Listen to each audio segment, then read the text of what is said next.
지금까지 KBS 뉴스광장을 1TV와 동시에 들으셨습니다. 지금 시각은 6시 15분입니다. KBS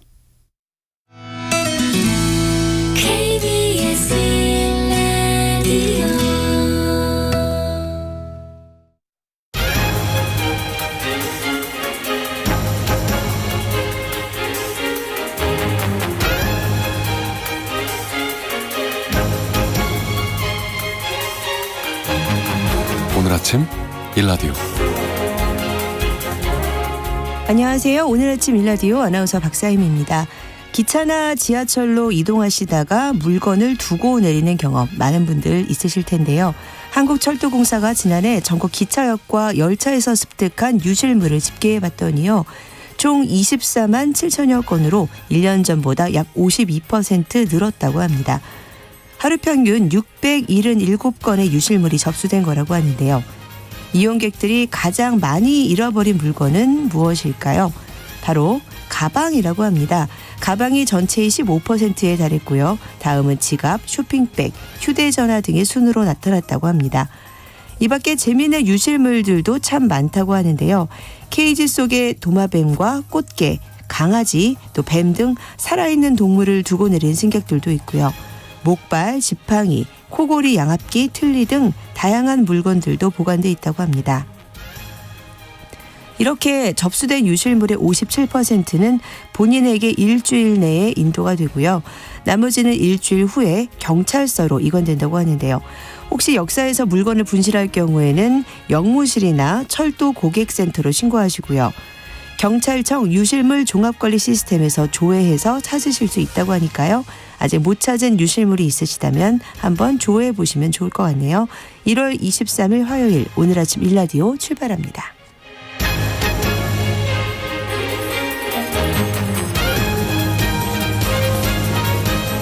오늘 아침 일라디오 이 시간은 물론 KBS 일라디오의 모든 프로그램은 유튜브 KBS 일라디오 공식 채널이나 모바일 콩 어플리케이션을 통해서 실시간 함께하실 수 있습니다. 화요일 해외 농업 소식 살펴보고요. 텃밭 가이드 시간에는요. 지난주에 이어서 육묘와 모종 어느 방식으로 하는 게 좋은지 자세히 알아보겠습니다. 텃밭 농사에 대한 궁금증, 질문 있으시면 지금부터 문자 보내주세요. 단문 50원, 장문 100원이 되는 유료 문자 샵 9730, 샵 9730으로 지금부터 보내주시기 바랍니다. 유익한 정보와 살아있는 이야기가 있습니다. KBS 오늘 아침 일라디오. 다양한 해외 농업 소식 알아보겠습니다. 조윤주 외신캐스터 나오셨습니다. 안녕하세요. 네, 안녕하세요. 네, 시중에 유통 판매 중인 베트남산 망고에서 기준치를 초과하는 농약이 나왔다고요? 네, 맞습니다. 식품의약품안전처에 따르면 회수 대상 제품은 주식회사 스카이 인터내셔널 수입한 베트남산 망고입니다. 생산 연도가 2023년이고요. 해당 망고에서 잔류 농약인 퍼메트린이 기준치보다 8배나 넘게 검출이 됐습니다. 이 퍼메트린은 모기 살충제 주 성분이고요. 내부 분비계 장애 추적 물질이자 발암 가능성 인정이 돼서 유럽연합에서는 2008년부터 사용을 금지하고 있습니다.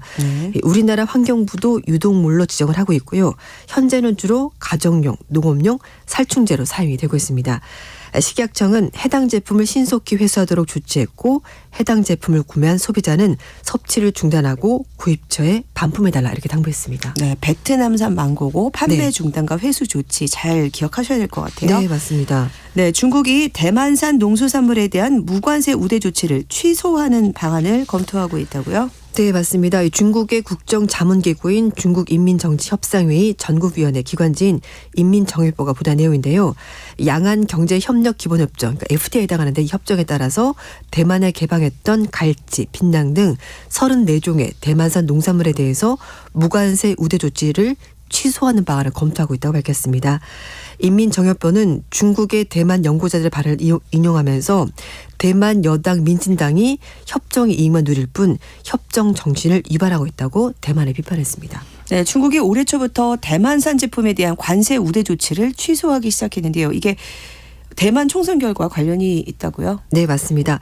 중국 상무부가 대만 총선을 앞두고 12종의 대만산 석유화학 제품에 대해서 관세 우대 조치를 1월 1일자로 이미 취소를 했고요.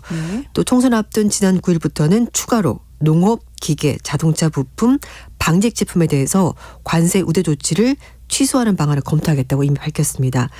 협정은 2010년 국민당 마인춘 총통 시절에 양안 관계에 대해서 서로 상호 제품에 대해서 관세 우대 조치를 그때 내렸었고요. 대만은 267개 제품이 중국 수출에서 관세 혜택을 받고 있었습니다. 중국의 협정 추가 취소 검토는 중국 당국이 민진당의 라이칭더 신임 총통이 오는 5월 20일 취임하기 전에 대만에 대한 압박 강도를 높이겠다는 조치로 보이는데요. 중국 상하이 교통대 대만 연구센터 성주현 주임은 중국의 대만 경제 무역에 대한 조치가 가져올 수 있는 충격에 대해서 중국은 대만 농산물의 주요 수출 시장이자 대만 농산물에 일단 중국 시장을 잃게 된다면 지금으로서는 대체 시장을 찾기가 어려울 거다라고 전망했습니다. 그리고 베이징 칭화대 대만기업 연구센터의 리바오밍 주임은 중국이 대만에 대해서 관세 우대 조치를 중단한다면 대만은 수출과 대외 경제 협력에 엄청난 타격을 받을 수밖에 없을 것이라 지적했습니다. 네. 아르헨티나 소식이네요. 아르헨티나 정부가 불법 조업을 하는 외국 선박에 대해서 감시를 강화하기로 했다고요? 그렇습니다. 아르헨티나가 해마다 이맘때쯤 기승 부리는 외국 선박의 자국 수역 불법 조업을 감시하기 위해서 순찰을 강화하기로 했습니다. 국방부 장관이 수도 부에노스아이레스에서 남서쪽으로 400km 떨어져 있는 마르델 플라타 항구에서 남대서양 불법업 감시 단속을 위한 해양 순찰함에 직접 승선해서 입장을 밝혔는데요. 이 함정은 남대서양 지역의 아르헨티나 배타적 경제수역 2집 인근에 있는 외국 어선들의 불법 조업을 감시하는 한편 수역 인근 통제 수위를 높이는 작전을 수행할 예정이라고 합니다. 아르헨티나군은 자국 연안으로부터 200해리까지 있는 자원에 대해서 독점적인 권리를 행사할 준 이지 경계지역인 201해리 부근에서 현재 340척 이상의 외국 어선이 지금 활동을 하고 있다고 파악을 하고 있습니다. 네, 340척 이렇게 많은 선박들이 어디서 온 건가요? 이 중에 거의 80%가 중국 선박이라고 하는데요. 네. 대부분 오징어 잡이를 위해서 선단을 꾸려서 이동을 하고 있다고 아르헨티나 당국이 보고했습니다. 남태평양 지역수산관리기구 보고서를 보면 중국 오징어 잡이 선단이 11월부터 다음해 3월까지 아르헨티나 이 주변에서 어업 활동을 하다가 에콰도르 갈라파고스 제도 인근까지 옮긴 다음에 오징어 이동 경로를 따라서 페루, 칠레 먼바다까지 남쪽으로 계속 이동한다고 합니다. 네. 이 조업 중에 이지를 침범하는 경우가 적지 않아서 각국의 경계심도 상당히 높다고 하는데요. 게다가 우주에서 보일 정도만큼 환한 조명을 켜놓고 오징어를 유인해서 거의 싹쓸이하는 보고도 있기 때문에 생태계 파괴 우려까지 나오고 있습니다. 아르헨티나의 경우 2022년부터 2023년까지 2년 동안 연안 201해리 인근에서 무려 3,817척의 선박을 확인해서 이지 침범 경고 등 예방 활동을 펼치겠다고 밝혔습니다.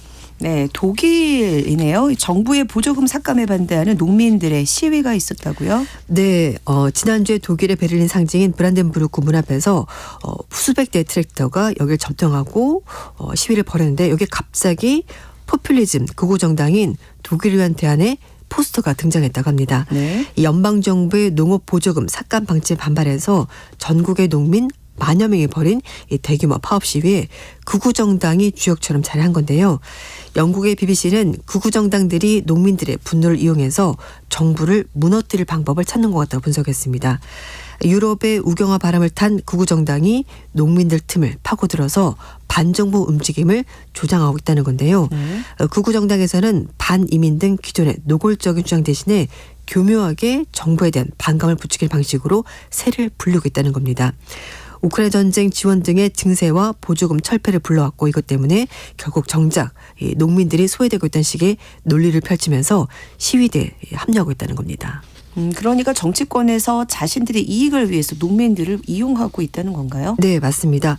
이 문제는 독일을 위한 대한정당이 그동안에 정부의 각종 보조금을 철폐한다고 주장했던 만큼 사실 이번에는 또 반대 논리를 펼친다는 건데요. 네. 정치적 이해에 따라서 앞뒤가 맞지 않은 주장도 서슴지 않다라는 겁니다. 그래서 독일한 언론은 구구가 농민들을 착취하고 있다라고 분석을 한 건데 당초 농민 시위는 작년 11월 달에 연방헌법재판소가 예산안 위헌 판결로 새로운 긴축 예산을 짜게 된 독일 정부가 농업용 격려 보조금을 대폭 삭감하겠다고 발표하면서 시위가 시작이 된 겁니다. 네. 농민단체들이 트랙터, 트럭 등 농기계에 올라타서 고속도로를 봉쇄하고 배를 포위한 건데요. 그래서 정부가 보조금을 즉각 삭감하는 것이 아니라 단계적으로 감축하겠다고 타협안을 제시했습니다만 농민들의 분노가 수그러들지 않고 있습니다. 네. 게다가 이번 농민 시위가 반정부 시위로까지 번지고 있다면서요. 네, 맞습니다. 시위가 점차 반정부 퇴진운동으로 번져나갈 조짐을 보이고 있는데요.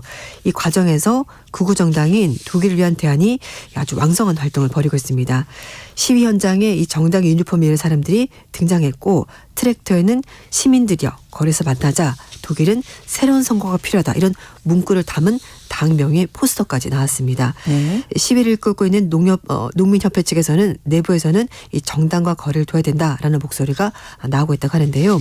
게다가 최근에 독일 들썩이에 있었던 이른바 나치 비밀회동 등의 논란 때문에 수세에 몰린 이 정당이 농민 시위를 이용해서 반전을 누르고 있다는 분석도 나오고 있습니다.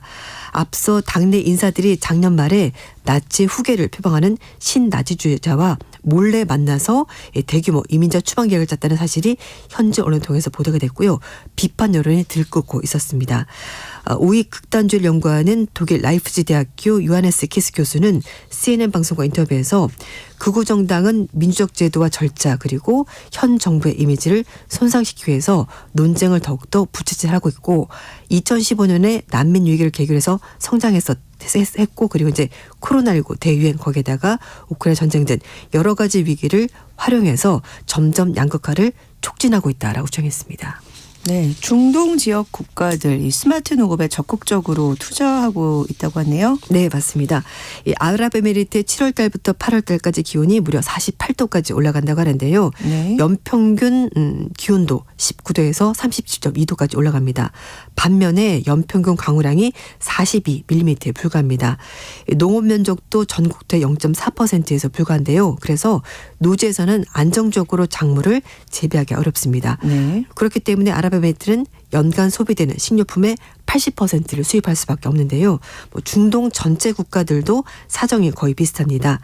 유럽 식량농업기구 경제협력개발기구 등에 따르면 2018년부터 2027년까지 중동 북아프리카 지역의 농경지의 단위당 면적이 생산을 따져봤었을 때 네. 세계 평균의 절반에 불과합니다. 최근에는 지하수 부족 그리고 토양의 염분 과다 등 때문에 여러 가지 문제가 있는데요.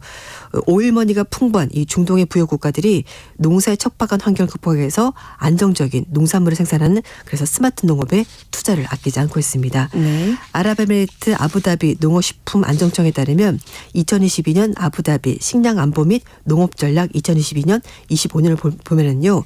농산업 전반을 발전시켜서 식량 작업률 그리고 농업 총생산을 높이는 것이 국가의 목표입니다. 네. 이 기간 동안에 농업에 투입되는 지하수를 5억 세제곱미터까지 줄인다는 계획과 함께 25년 세계 식량 안보 지수를 15위까지 올리겠다는 야심찬 계획도 같이 세우고 있습니다. 네. 그래서 농업 전략에는 기존의 스마트 농업 프로그램 개발, 지속 가능한 농업 마스터 플랜 수립, 수자원 보존 프로그램, 그리고 농업기술 스타트업 창업 지원 등 다양한 내용을 담고 있는데요. 외국 농산물 기업이 자국을 들어오는 원자재, 장비에 대해서 수입 관세도 면제하는 등 민간 투자도 확대하고 협력 관계 형성에도 정부가 관심을 쏟고 있습니다. 네. 아부다비 투자청도 첨단 농업 인센티브 프로그램을 통해서 3억 달러 투입해서 외국의 농업기술 기업들의 자국 진출도 유도를 하고 있고요. 그래서 22년 7월 달에 두바이에는 정부가 주도하는 세계 최대 규모의 수직 농장이 세워져서 엽채류 그리고 향신료, 샤프란 이런 것들이 재배가 되고 있습니다. 네. 농식품 수입 의존도가 80%에 달하는 카타르도 식량 자급에 사활을 걸고 있는데요.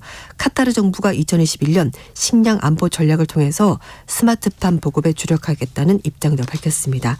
2017년부터 21년까지 채소 재배를 위해서 스마트팜 식수함 약 5,800개를 보급했고요. 물고기 양식과 수경재배 병하는 아쿠아포닉스 이런 신기술 확대에도 관심을 보이고 있습니다. 네, 오늘도 흥미로운 해외 농업 소식 외신캐스터 조윤주 씨와 함께했습니다. 감사합니다. 네, 감사합니다. 네, 대설특보 소식이 있네요. 6시 현재 대설특보가 발효된 충남권과 전라권, 제주도를 중심으로 시간당 1에서 3cm 내외의 강한 눈이 오는 곳이 있습니다. 눈 피해 입지 않으시도록 유의하시기 바랍니다.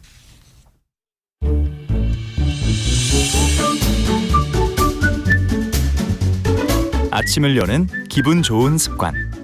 KBS 오늘 아침 일라디오.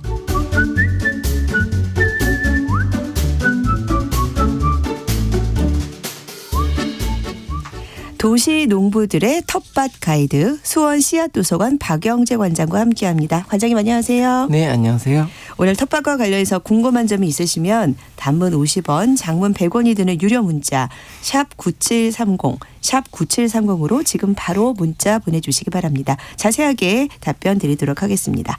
오늘이 가장 추운 날인데 그래도 봄이 올 때가 다가오고 있긴 해요. 너무 춥네요. 네, 다시 추위가 찾아왔는데요. 지금 코가 맹맹할 정도로 추운데요. 비가 오는가 싶더니 어느새 또 북극 한파가 이렇게 몰아닥쳤습니다. 보통 겨울 추위를 사만사원이라고 해서 변덕이 심한 것은 알고 있지만 이번 추위는 이번 주 지속될 것이라고 이렇게 예보되고 있는데요. 네. 그래도 곧 대안이 지나고 2월이면 곧 입춘이잖아요. 네. 그래서 계절은 거스를 수 없이 농사의 계절로 바뀌게 됩니다. 밭을 돌아보아도 푸른 기운을 찾아볼 수가 없고 모두가 말라 죽은 것처럼 이렇게 보이긴 하지만 봄이면 또 언제 그랬냐 싶게 또 푸른 기운을 되찾는 것을 보면 신기하기도 합니다. 네. 오늘은 어떤 얘기를 해볼까요? 지난 시간에 육묘에 대해서 설명하다가 마쳤는데요. 네. 오늘은 그러면 육묘를 언제 시작해야 하는지에 대해서부터 말씀드리도록 하겠습니다. 시작을 알기 위해서는 모종을 키우는 육묘에 걸리는 작물마다 소요되는 일수를 알아두셔야 합니다. 소요 일수가 뭔가요? 네, 작물이 씨앗에서부터 밭에다 심기까지 걸리는 일수를 얘기하는데요. 아, 네. 이것을 알아야 밭에 옮겨 심는 날을 기준으로 역으로 날짜를 환산해서 육묘를 시작할 시점을 이렇게 알 수가 있습니다. 네. 가장 오래 걸리는 고추의 경우에는 정식 시기를 보통 중부지방에서는 5월 첫 주 어린이날 즈음으로 이렇게 잡고 있기 때문에 육묘에 걸리는 일수가 75일이니까 역으로 계산하면 2월 중순쯤 육묘를 시작합니다. 네. 물론 이제 시설 하우스를 하시는 분들은 그보다 더 일찍 하우스 안에다 심어야 되니까 1월부터 시작하시는 분들도 계시긴 하죠. 네. 그리고 토마토는 65일이고 정식하는 시기는 같아서 3월 초에 육묘를 시작하게 됩니다. 가지는 이보다 좀 더 짧아서요. 좀 늦게 시작하고요. 네. 참고로 배추와 상추는 30일, 오이와 호박은 35일, 참외는 45일, 수박은 50일 정도 육묘 기간이 소요됩니다. 네. 그런데 육묘로 할지 아니면 모종으로 할지 어떤 점들을 고려해서 선택을 해야 되나요? 육묘가 바로 모종이고요. 네. 보통 작물들은 씨앗으로 직접 파종하는 직파가 있고 이렇게 육묘를 통해서 모종으로 심는 두 가지 방법이 있습니다. 네. 근데 이제 서로의 장단점이 나뉘는데요. 육묘를 할 때 가장 먼저 하는 작물이 고추 작물인데 고추 작물로 예를 들면 씨앗으로 직접 파종하려면 4월 중순쯤에 밭에다가 파종하면 되지만 네. 육묘를 하려면 2월 중순부터 육묘를 시작합니다. 네. 그래서 5월 초순경에 밭에 정식을 하게 되는데요. 직접 파종할 경우에는 뿌리가 3m 정도 3m 정도까지 내릴 정도로 기후 환경에 대한 적응력도 굉장히 강합니다. 네. 반면에 작물이 자라서 열매를 맺기까지 기간이 필요하기 때문에 수확이 늦춰져서 수확량이 적다는 문제가 발생을 하죠. 네. 그리고 씨앗을 직접 파종할 때는 풀과 함께 자라기 때문에 제가 심은 고추인지 풀인지 구분하기가 어려워요. 그렇겠네요. 네. 그리고 이제 또 풀들이 먼저 자란 상태라서 풀을 관리하면서 작물을 키울 수가 없는 상태가 되는데요. 이렇게 모종으로 하게 되면 아무래도 풀보다 먼저 자란 상태라서 이 풀을 이기면서 이렇게 작물을 키울 수가 있죠. 네. 작물을 건강하게 키우는 방법은 사실은 씨앗을 직접 파종하는 방법입니다. 네. 수확량을 고려하면 모종을 어쩔 수 없이 선택해야 하는 경우가 발생하게 되고요. 근데 이렇게 날씨가 추울 때는 그래도 이렇게 좀 보온을 해줘야 되지 않나요? 네. 아직 날씨가 추워서 온도 관리를 위해서는 시설 하우스 같은 시설이 반드시 있어야 하고요. 네. 여기에 더해서 15도 이상의 열매 채소 같은 경우는 15도 이상의 온도를 유지해 줘야 되고요. 네. 엽채류 같은 경우는 10도 이상의 온도를 유지해 줘야 되거든요. 그래서 별도의 가온 시설이 필요합니다. 그래서 전열선이라고 하는 게 있는데요. 이렇게 바닥에 깔아서 열을 발생시키는 전열선을 바닥에 설치하게 됩니다. 바닥에 집과 같은 단열재를 깔고요. 그 네. 위에 모래를 1.5cm 정도 올린 다음에 전열선을 교차되지 않을 정도로 이렇게 지그재그로 이렇게 설치를 하게 됩니다. 네. 교차되면 이게 타서 화재가 발생할 수도 있거든요. 네, 조심하셔야겠네요. 네. 이 위에 이제 모종을 키울 포트를 놓게 되는데요. 위에서 차가운 기운이 이렇게 내릴 수 있어서 하우스 아님에도 불구하고 터널 형태로 또 강선을 설치한 다음에 비닐을 덮어주고 심지어는 이제 밤 기온이 너무 차니까 밤에는 이불처럼 보온 덮개를 이렇게 덮어주기도 합니다. 네. 예, 이런 온도를 이제 체크하기 위해서는 현재 온도만이 아니라 농부가 집에 들어가 있는 시간 밤 기온도 체크할 수 있는 온도계를 설치해야 되는데요. 네. 요즘은 이제 전자 온도계로 체크할 수 있어서 이렇게 밤 기온도 최저 기온으로 얼마만큼 떨어졌는지 이렇게 체크할 수가 있어서 시설 바깥 기온과 시설 안의 온도 그리고 그 안에 있는 터널 안의 온도 차이를 네. 잘 살펴서 전열선의 온도를 이렇게 설정해 줄 수가 있습니다. 네. 그런데 전열선을 설치하지 않는 방법도 있나요? 네. 전열선은 사실은 이제 우리가 전기를 쓰면서부터 했을 거고요. 그죠? 네. 그래서 조선시대에는 그러면 어떻게 했느냐 네. 봤더니 양열 온상이라고 하는 것들을 했습니다. 양열 온상. 네. 네. 요즘도 이제 보통 고구마 순을 기르는 곳에서 쓰는 방법인데요. 위에서 내려오는 태양열과 그리고 밑에서 올라오는 발효열을 이용하는 온상입니다. 그래서 일단은 발효열을 내기 위해서는 쌀겨인 미강이 필요합니다. 발효열을 내기 위해 많은 재료들이 쌓여야 하기 때문에 흙을 한 30cm 이상 파고 시작을 해야 하는데요. 네. 가장 밑에는 역시 단열을 위해서 왕겨나 볏짚을 깔아주고요. 그 위에 미광과 흙 그리고 물을 섞어줍니다. 네. 수분 함량이 60% 정도 될 수 있을 정도로 섞어서 20cm 정도 두께로 이렇게 미광과 섞인 것을 이렇게 덮어주면요. 보통 이제 60% 함량은 수분은 60% 함량을 꼭 지켜야 되는데 네. 이건 여러분이 이제 가정에서 쌀가루나 아니면 밀가루를 반죽할 때 그 정도의 수분이 60%거든요. 네. 그래서 뭉쳤을 때 그 모양이 유지되고 손에 물이 묻어나지 않는 정도를 이제 60%라고 합니다. 이렇게 흙을 함께 섞는 이유는 흙 속에 있는 미생물들을 공급하는 의미가 있고요. 네. 이 미강 위에 1.5cm 모래나 흙을 고르게 펴고 그리고 그 위에 모종판을 올려놓게 됩니다. 네. 고구마 같은 경우는 이제 고구마를 완전히 덮일 정도로 이렇게 흙을 덮어주면 되고요. 네. 근데 육묘에 사용하는 흙이 따로 있다는데 어떤 건가요? 예, 육묘에 사용하는 흙을 흔히 이제 상토라고 합니다. 네. 보통 이제 채소 작물을 심는 상토는 원예용 상토라고 하고요. 네. 벼 모짜리를 하기 위해서 하는 것들은 또 다른 별도의 또 다른 상토가 있습니다. 그래서 보통 이제 원예용 상토를 쓰는데요. 보통 화분 재배할 때 사용하는 흙도 이 흙을 사용하면 좋습니다. 하지만 상토에 포함된 대부분의 재료들이 수입 재료예요. 네. 갈색으로 가장 많은 성분은 피트모스 또는 이제 코코피트라고 해서 퇴적된 이끼나 코코아 껍질로 만들어진 것으로 수분을 잘 보유할 수 있는 능력이 있고요. 네. 상토를 자세히 보면 하얀 알갱이로 보이는 것들이 있는데 이건 펄라이트라고 해서 진주석이라고 하는 암석을 고온 고압해서 이렇게 뻥튀기 한 그런 재료입니다. 네. 그래서 물이 배수될 수 있도록 이렇게 만들어진 재료고요. 그리고 자세히 보면 버미큘라이트라고 해서 상토에서 금빛으로 반짝이는 재료가 있는데요. 이것은 거름 성분을 잘 잡아주는 역할을 하는 재료입니다. 국산 재료로 육묘를 하는 방법은 왕겨를 탄화시켜서 이렇게 만든 왕겨 훈탄이라고 하는 게 있는데요. 왕겨가 뭐예요? 벼 나다를 이렇게 네. 껍질을 벗기면 나오는 그 껍질을 이제 왕겨라고 합니다. 네. 이걸로 이제 팽연 왕겨라고도 하는데요. 이런 왕겨를 압력솥과 같은 곳에서 쪄낸 것입니다.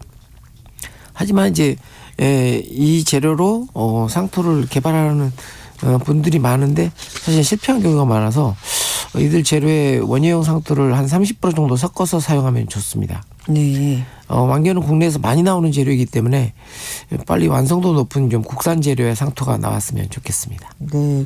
아니, 선물 소식이 있네요. 많은 분들 반가워하시겠어요. 어떤 건가요? 네. 연초에 약속드린 대로 봄 농사를 준비하시는 청취자분들에게 신청을 받아서 토종 씨앗과 농사 일지를 보내드리려고 합니다. 네. 보내드릴 토종 씨앗은 한 대화초하고 토종 상추인 담배 상추를 포함해서 한 5종류 정도 보내드릴 텐데요. 네. 자세한 작물에 대한 소개는 다음 시간에 좀 알려드리도록 하겠습니다. 네, 빨리 신청하셔야 될 것 같습니다. 네. 네, 이제 청취자분들이 보내주신 사연과 질문 살펴봤습니다. 텃밭과 관련해서 궁금한 점이 있으시면 단문 50원, 장문 100원이 드는 유료 문자 샵 9730, 샵 9730으로 문자 보내주시면 오늘 관장님께서 같이 상담해 주시겠습니다. 먼저 지난주에 미처 답변 못 드린 사연들 살펴볼게요. 고영미 커피로도 액비를 만들 수 있다고 고영미님 보내주셨어요. 커피로도 액비를 만들 수 있다고 말씀하셨는데 그 방법을 알고 싶습니다 하셨어요. 네. 그 밑에 9370님도 커피집에서 나오는 커피가루는 밭에 뿌려주면 벌레도 예방하고 거름도 된다고 하는데 네. 이렇게 설명 부탁드린다고 이렇게 말씀이 나왔는데요. 우리가 커피를 내리고 나면 커피는 약간 산성물질이거든요. 네. 근데 이제 산성물질이 이렇게 우려내서 빠지고 나면 커피는 아주 중성의 가장 좋은 어떤 거름의 재료가 될 수가 있습니다. 네. 그래서 커피 가루를 이제 발효시켜서 보통은 이제 뿌리게 되고요. 액비 형태로는 잘 만들지는 않습니다.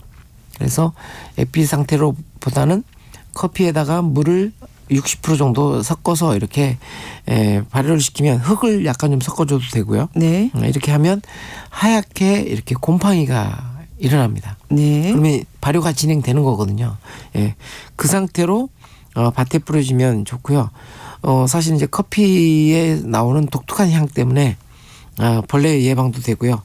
예.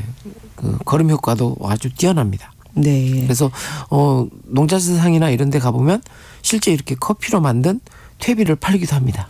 네, 어떻게 보면 가정에서 좀 손쉽게 할 수 있는 네네. 종류가 아닐까 싶네요. 네. 일반 보통 이제 거름에서 좀 불쾌한 냄새가 나잖아요. 네. 근데 커피의 은은한 향이 나서 가정용으로 원예를 하시는 분들이 커피로 만든 퇴비를 활용하시면 네. 분위기도 좋아지고 작물한테도 도움이 되는 이중의 효과를 볼 수가 있습니다. 네. 3071님, 아파트 베란다에서 아보카도 씨를 심어 키운 지 7년 차인데 7년인데 언제쯤 꽃과 열매를 볼 수 있을까요? 대단하신 분인데요. 벌써 7년을 이렇게 키우셨다면 대단하신 분입니다. 보통 인터넷에 보면 아보카도 안에 계란처럼 생긴 씨앗이 크거든요. 네. 그걸 가지고 발화를 시키는 것들을 많이 볼 수가 있는데 네. 7년 키우셨다면 굉장히 대단하신 노력인데요. 그러니까요. 네. 근데 이제 아보카도는 열대 과일이기도 하고 네. 그래서 기온이라든지 햇볕이 굉장히 풍성한 그런 곳에서 자라는 겁니다. 그리고 또 열대 작물인 만큼 이제 유년기가 굉장히 길어요. 보통 몇 년 정도 되나요? 보통 이제 우리 가장 짧은 뭐 매실이라든지 이런 것도 유년기가 5년이거든요. 네. 근데 이제 보통 이렇게 5년에서 한 10년 정도가 유년기라고 봅니다. 네. 그래서 이런 그 유년기를 빨리 넘어갈 수 있는 방법은 이미 열매를 맺고 있는 나뭇가지를 잘라와서 네. 접목을 시키는 방법이 가장 좋은 그렇군요. 방법이죠. 그래서 아마 이제 열대 과일이기도 하고 접목 가지를 찾기가 쉽지 않을 거예요. 우리나라에서 그렇죠. 아보카도가 생산되지 않으니까. 네. 그래서 일단은 그 지금 현재 모종을 키운 상태로서 계속 좀 잘 관리하고 네. 햇볕이라든지 이런 것들을 잘 잴 수 있도록 좀 관리하셔서 유년기를 빨리 넘으시면 아마 결실을 볼지 않을까 이렇게 생각합니다. 네. 한번 좀 열매 열리게 되면 한번 좀 소식 좀 다시 네, 전해주시기 꼭 바랍니다. 전해주세요. 네, 9651님 토마토 등 열매들의 열과 현상을 어떻게 방지할 수 있을까? 열과 현상이 뭔가요? 열매들이 보통 갈라지는 현상을 열과라고 하는데요. 네. 뭐 토마토뿐만 아니라 가지, 고추, 그다음에 뿌리 작물인 뭐 당근이라든지 무도 이런 열과 현상이 있게 되는데요. 네. 보통 이제 작물들의 열매에 세포벽이 약해져서 물을 한껏 빨아들이면 이게 갈라지는 물을 열매가 흡수를 해서 이렇게 갈라지는 증상이 생깁니다. 네. 그래서 가장 중요한 것은 수분 관리하고 그 세포벽을 단단하게 하는 방법 두 가지가 있는데요. 네. 그래서 물을 이게 계속 그 주기적으로 물 관리를 해줄 필요가 있고요. 네. 한꺼번에 물을 많이 준다거나 좀 물을 말린 다음에 또 갑자기 준다든가 이런 현상을 이런 이제 관리를 안 하는 게 가장 중요하고요. 그리고 세포벽을 강하게 하는 부분은 칼슘 거름입니다. 네. 그래서 세포벽을 단단하게 하면 이런 열과 현상도 막을 수가 있어서 칼슘 거름으로 이렇게 대처를 하시기 바랍니다. 네, 텃밭과 관련해서 궁금한 점이 있으시면 단문 50원, 장문 100원이 드는 유료 문자 샵 9730, 샵 9730으로 문자 보내주시기 바랍니다.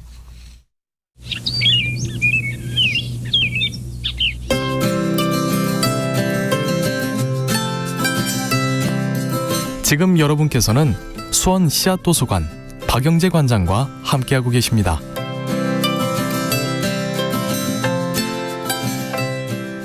계속해서 궁금증 풀어봅니다. 1446님, 쌀뜨물로 액비를 만든 것과 커피 찌꺼기로 거름을 만드는 방법을 알고 싶습니다. 네. 하셨네요. 커피 찌꺼기는 말씀을 드렸죠. 네. 그죠? 네. 그리고 이제 쌀뜨물로 액비를 만드는 방법은 가정에서 이렇게 쌀 씻어내면 쌀뜨물이 당연히 나오잖아요. 네. 그것을 페트병에다 담아놓기만 하면 됩니다. 지난주에 두 번째 쌀뜨물을 써야 된다고 하시지 않았나요? 아니요. 첫 아닌가요? 번째 첫 번째 거요? 첫 번째가 가장 진하죠. 진한 걸로. 네. 진한 걸로 하시고요. 그다음에 뚜껑을 잘 닫아놓으면 한 열흘 정도, 10일 네. 정도 지나면 이게 가라앉았던 것들이 거품처럼 위에 이렇게 떠오르는 걸 볼 수가 있어요. 네. 그리고 뚜껑을 열어서 살짝 냄새를 맡아보면 약간 그 유산균 냄새가 납니다. 약간 시큼한 냄새요. 네. 그런 유산균 발효가 진행이 돼서 완성이 되는 거거든요. 그래서 이렇게 가장 간단하게 만들 수 있는 방법이고요. 보통 이제 줄 때는 5대1에서 10대1 정도로 네. 이렇게 희석해서 사용하시면 됩니다. 네. 1198님 질문입니다. 텃밭에 석회를 뿌려도 되나요? 된다면 열평 기준 얼마나 뿌려야 되나요? 그리고 포도나무에 줘도 되는지요? 질문하셨어요. 네. 석회 비료가 아까 말씀드렸던 칼슘 거름이고요. 네. 이 칼슘 거름의 이제 특징이 토양을 산성에서 중성으로 바꾸는 토양의 개량 효과가 있습니다. 그래서 특히 이제 포도나무라든지 말씀하신 포도나무라든지 그다음에 참깨라든지 이런 특정 중성 토양을 좋아하는 뭐 시금치라든지 이런 작물들은 네. 토양이 산성화되면 제대로 자라지를 않습니다. 그래서 보통 토양 개량을 하기 위해서 석회 거름, 칼슘 거름을 하게 되는데요. 보통 거름을 하게 되면 많이 줄 것 같지만 한 보통 5평에 한 1kg 정도, 네. 그러니까 10평이니까 한 2kg 정도 네. 이렇게 뿌려주면 되고요. 그리고 반드시 석회 비료를 뿌렸을 때는 석회 비료를 미리 뿌려야 되고요. 네. 다른 그 질소거름의 비료하고 같이 섞어서 뿌리지는 않습니다. 네. 그래서 토양 개량을 먼저 하시고 한 2주 정도 석회 비료 뿌린 2주 후 정도에 이제 퇴비거름을 뿌린다든지 네. 이런 식으로 이제 하셔야 합니다. 네. 0432님, 작년에 들깨를 심었는데 점점 시들다가 까맣게 말라 죽었습니다. 돌려짓기 할 공간이 없어 올해 그 자리에 다시 심어도 괜찮을까요? 하셨어요. 네. 아마 이제 이런 질문들이 굉장히 많으셨는데 제가 이제 배수 관련된 문제다. 물이 너무 차는 그리고 들깨 재배하는 기간 동안이 가을 기간이잖아요. 네. 가을 기간에 우리나라 새로운 계절이 생겼어요. 가을 장마라고 하는. 네. 그 가을에 굉장히 비가 많이 와서 배수가 잘 될 수 있도록 좀 해주셔야 되고요. 사실은 이제 돌려짓기 할 공간이 없을 경우에는 지속적으로 심을 수밖에 없긴 한데 가급적이면 스케비로라든지 이런 걸 통해서 좀 토양 개량도 하시고 네. 물 배수할 수 있는 배수로를 정확하게 관리해서 이렇게 심으시면 될 것 같습니다. 네. 오늘 보내오신 질문들도 좀 알아볼까요? 네, 김수연님입니다. 은행 껍질로 거름이 가능할지요? 은행 몇 알 남겨서 밭에다 심으려 하는데 성공할 수 있을까요? 하셨어요. 은행 껍질 같은 경우는 주로 살충제로 활용을 합니다. 네. 우리 흔히 이제 은행 똥이라고도 하고 네. 은행 그 열매를 이제 속 열매를 먹고 난 껍질을 냄새가 굉장히 고약하거든요. 네. 네. 근데 이 냄새 고약한 것을 또 끓이거나 아니면 발효시켜서 이걸 다른 다른 액비 재료나 이런 걸로 이렇게 같이 활용해서 주게 되면 병해충들이 기피하는 기피제 역할도 냄새가 좀 많이 나긴 하겠네요. 네, 엄청나죠. 뿌리실 때 반드시 주위 텃밭 분들한테 얘기를 하시고 뿌리셔야 됩니다. 네. 2600번님, 텃밭에 뭘 덮어줘야 할까요? 얼까봐 걱정돼요 하셨어요. 네. 이미 지금 추위가 극에 달했는데 아직도 뭘 덮어주셔야 된다고 하시면 지금은 이제 덮어주는 시기는 지났습니다. 아, 오히려 지금 덮어주면 얼었던 곳들이 빨리 해동이 안 되는 그런 오히려 보냉 효과가 있기 때문에 지금 이제 덮어주는 시기는 지났고요. 네. 빨리 이제 봄이오기를 기다리는 방법밖에 없을 것 같습니다. 네. 3840님, 안녕하세요. 화분에 키우는 귤나무의 잎이 끈적끈적합니다. 왜 그럴까요? 네. 보통 끈적끈적한 이유는 진딧물이라든지 총채벌레라든지 이런 벌레가 와서 네. 즙을 빨아먹은 다음에 분비물들이 이렇게 떨어지는 거거든요. 그래서 네. 윗잎의 뒷면을 좀 자세히 보시면 아마 진딧물이라든지 총채벌레라든지 이런 조그만 아주 작은 벌레들이 이렇게 감귤나무에 즙을 빨아먹고 있을 겁니다. 네. 그래서 좀 방제를 하시는 게 좋은데요. 가장 간단한 방법은 가정에 있는 그 주방세제 있잖아요. 네. 주방세제를 아주 조금 넣어서 아주 세게 흔들어서 그걸 뿌려주는 방법입니다. 네. 이게 강알칼리성이라서 이런 그 진딧물이라든지 총채벌레에 잘 듣습니다. 네. 그래서 없어질 때까지 가능하면 이제 지속적으로 이렇게 뿌려주시면 좋습니다. 네. 김수연님 질문입니다. 결명자 씨앗을 심어보고 싶어요. 물에 불렸다가 심어야 하는지요? 물어보셨습니다. 네, 결명자 씨앗은 콩과작물이라서 발화율이 굉장히 좋습니다. 네. 그래서 굳이 이렇게 물에 불리지 않고 심으셔도 되고요. 대신에 결명자가 그 밭에서 밭 가운데다 심지 마시고요. 네. 밭 변두리에 심으셔야 됩니다. 아, 그렇군요. 왜냐하면 씨앗이 툭툭 터져서 잡초화가 돼서 네. 다 여기저기서 계속 나오거든요. 네. 그래서 가급적이면 밭 변두리 부분에 이렇게 심어서 키워보시기 바랍니다. 네. 4240님입니다. 저는 레몬을 싹 틔워서 150cm 정도가 컸습니다. 2년 정도 키웠는데 레몬은 몇 년쯤 키워야 열매를 볼 수 있을까요? 가정에서 이렇게 과일을 드시면서 씨앗으로 파종해서 이렇게 키우신 분들이 굉장히 많은가 봐요. 그러네요. 그래서 네. 아보카도도 나왔는데 아무래도 아까 말씀드렸듯이 똑같습니다. 이게 유년기가 있어서 네. 이 유년기를 빨리 벗어날 수 있는 방법은 햇볕 관리하고 온도 관리를 좀 잘 해주시는 거고요. 네. 레몬 나무 같은 경우는 유자라든지 네. 아니면 귤 나무하고 접목이 가능합니다. 네. 그래서 한번 레몬으로 이렇게 도전하지 마시고 이렇게 열매를 빨리 보시려면 네. 그 탱자라든지 유자 네. 아니면 귤나무의 결실주에 이제 새로운 가지를 접목시키는 방법도 한번 해보시기 바랍니다. 다들 유년기가 기네요. 레몬은 몇 년이나 돼요, 유년기가요? 레몬도 보통 한 6년 정도 이렇게 돼야 결실을 맺습니다. 그렇군요. 8477님, 씨앗 농사일지 신청은 어디에 하나요 하셨는데요. 다음 주에 방송 중에 문자로 신청을 받을 계획이니까 다음 주 방송 꼭 들으시고 문자를 보내주시면 될 것 같습니다. 시간상 오늘은 여기서 마무리해야 될 것 같아요. 아쉽지만 답변 못 드린 질문들은 저희가 잘 보관했다가 다음 주에 이어서 해드리겠습니다. 텃밭 가이드 시간 지금까지 수원 씨앗도서관 박영재 관장님과 함께했습니다. 고맙습니다. 네, 감사합니다. 네, 오늘은 어제보다 더 춥습니다. 냉동고 추위가 이어진다고 하니까 외출 자제하시고 길 미끄러지지 않게 조심하시고 건강관리 잘 하셔야겠습니다. 저는 내일 다시 올게요. 오늘 아침 일라디오 지금까지 아나운서 박사임이었습니다. 고맙습니다.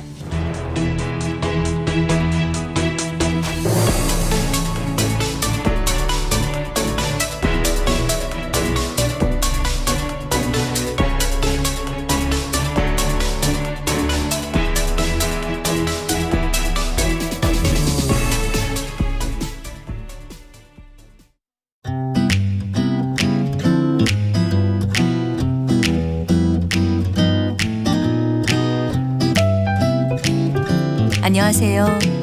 바른말 고운말입니다. 우리 속담에 둘러치나 메어치나라는 말이 있습니다. 이러나 저러나 마찬가지인 경우를 비유적으로 이르는 속담입니다. 이와 비슷한 뜻을 가진 속담으로 어부나 지나도 있는데요. 업다와 지다는 모두 등에 얹는다든지 붙어있게 한다는 뜻입니다. 그러니까 이렇게 하든 저렇게 하든 결국 마찬가지라는 의미죠. 그럼 여기서 앞서 말씀드린 속담에 나온 둘러치다와 메어치다의 뜻을 살펴보도록 하겠습니다. 먼저 둘러치다는 휘둘러 세차게 내던지다라는 뜻으로 씨름 경기에서 상대 선수를 힘껏 둘러쳤다 같이 사용할 수 있습니다. 또 앞에 나왔던 속담에서처럼 매나 몽둥이 따위를 휘둘러서 세게 내리치다라는 의미도 있습니다. 또 자주 들을 수 있는 표현 중에 하나가 패대기 치다인데요. 이것은 매우 짜증나거나 못마땅하여 어떤 일이나 물건을 거칠게 내던지다라는 뜻입니다. 예를 들어 화가 난 동생은 바닥에 곰인형을 패대기 쳤다 같이 말입니다. 패대기란 표현은 따로 사전에 올라와 있지는 않고요. 그저 동사의 형태로 사용합니다. 참고로 비슷한 어감의 매대기